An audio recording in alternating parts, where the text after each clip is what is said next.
All right, so this is still a major, major time for Andrew Berry and Todd Monken. They are looking to make moves. They got the groundwork there. They are ready to get rid of all of these offensive linemen that was there last season, and they already have their eye on a few prized possessions in free agency at that offensive line as they look to build up the trenches in front of Shedeur Sanders to keep him protected. We have to get into this article. Welcome to Keep the Vision. Make sure you like, comment, subscribe, share the channel, hit that bell notification, hype the video as well, if possible at all. It will be greatly, greatly appreciated.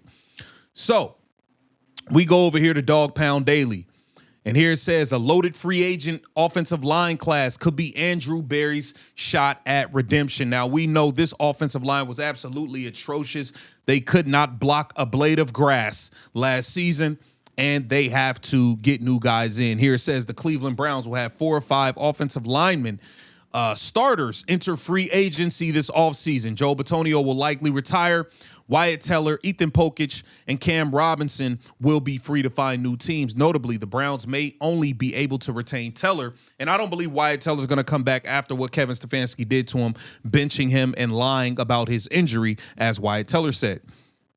Here it says, considering that with 2 injury-prone tackles in DeJuan Jones and Jack Conklin, fixing the offensive line will be a tall order. It should be the team's #1 priority, even ahead of the quarterback and wide receiver rooms.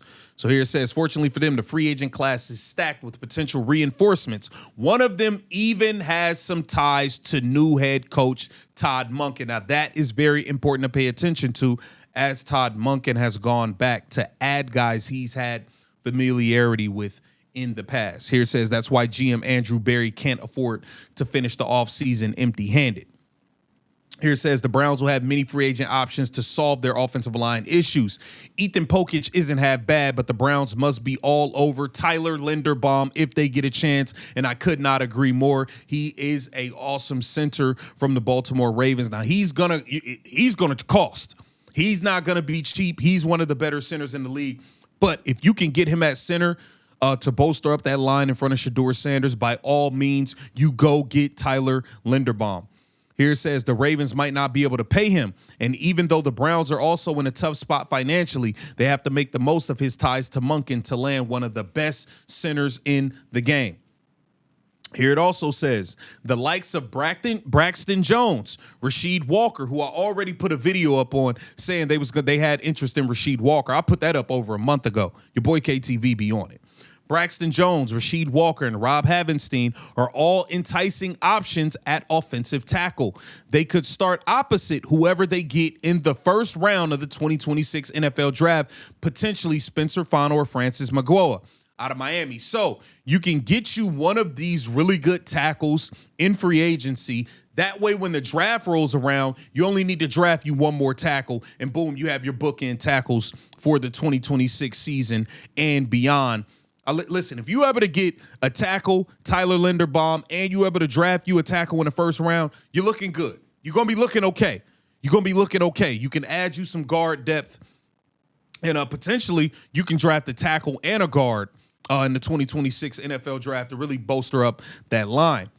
So those are some options that the Cleveland Browns are going to be looking at. They're going to be looking to bring in Tyler Linderbaum, Braxton Jones, Tyler Linderbaum at center. You got Braxton Jones, who's an option at tackle, Rasheed Walker, who's an option at tackle, and Rob Havenstein, who's also an option at the tackle position. Now, they talked about some things that could go down and potential draft options here on 92.3 The Fan, and I wanted to give it a listen, man. They talked about some interesting things here. Let's check it out. Had a tweet, and JP and I have had this Donnybrook. We'll have this Donnybrook again.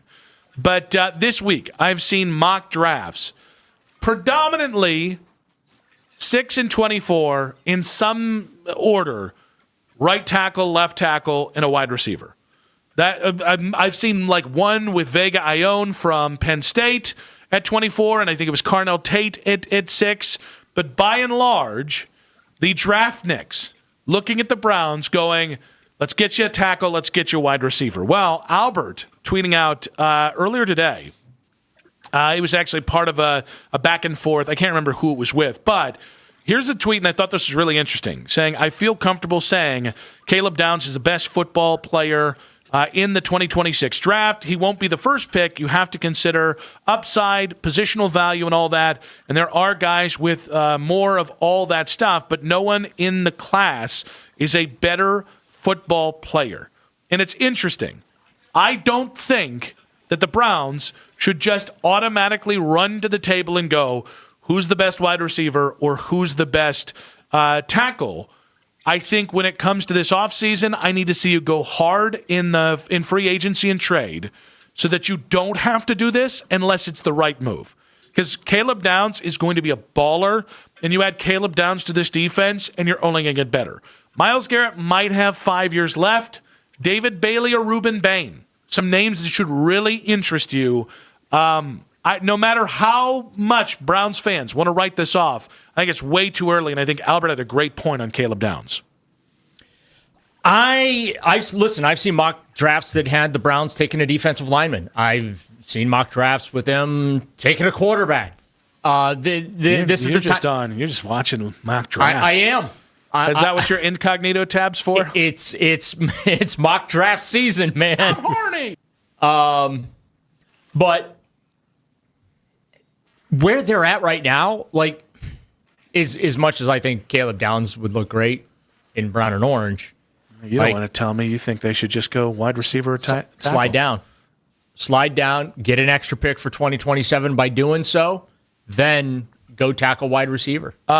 Here's the thing. Normally, I'm not about getting cute when it comes to the draft. I usually have been, for the most part, hey, stick where you are, take your guy. But seeing how well Andrew Berry did last year with moving from 2 to 5, getting a real good player in Mason Graham, getting great value as the draft went on, I'm kind of, and also too where they are in their team building process, where they have to rebuild an entire side of the ball, and they're going to need at least, in my view, 2 years to do that, to get all those cornerstones in place. I'm all in favor of, if you can take advantage of someone, if Caleb Downs is sitting there at 6, and you got a team that really needs a safety there, you have Grant Delpit. I'm okay with leveraging that. I don't mind a trade down, but I to me it's more about, listen, man, all this trade down stuff, you better be careful. You better be careful that somebody else don't come up and get the damn tackle you need. Listen, man, y'all got to get a tackle. All that y'all already got, you got 6 and 24 already. Get a damn tackle, please. Please. Get Spencer Fano, get McGuire, get whoever you got to get to play tackle alongside whoever you get in free agency. Y'all sitting here playing around talking about trading down and doing all this stuff. You better get the damn tackle in there to protect the quarterback, bro. It's as simple as that. Get down in the comments. Let me know what you guys think, man. Let's keep the vision. Make sure you like, comment, subscribe.